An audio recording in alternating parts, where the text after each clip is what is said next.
Дэлгэн хутагтын үнэн чав намжилт өрж даал амын урилгаар 1964 онд Америкт очсон өдгөө 85 настай Дашин Лувсан хайдууга Монгол эх орондоо зочилж ирээд байна. Монгол улсын ерөнхийлөгчийн шашин соёлын зөвлөх хулан өчигдөр түүнийг төрийн ордонд хүлээн авч уулзлаа.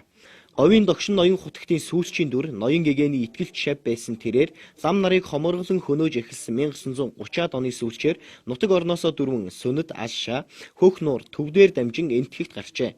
Хамт дөрвж гарсан намжилт өрж багш нь хожимо Берклей дэх Калифорни их сургуульд Монгол хэл соёл, шашны гүн ухаанд заах болсноор Лувсан хайдууга хойноос нь Америкт очсон байна. 1969 онд намжилт орж гівш хавдар өвчнөр хорвоог орхихдоо түүний шарыг шувтлан хар удгаж танил халимаг айлынхаа охинтой гэрлүүлжээ. Хайдууга одоо 3 хүү эхнэр Санчирмаагийн хамт Берклей хотын ойролцоо амьдардаг.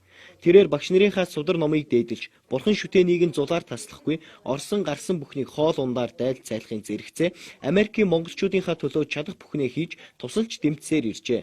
1979 онд Далай лам Америкийн нэгдсэн улсад анх айлчлахдаа Лувсан хайдуугаанд саатаж байсан билээ.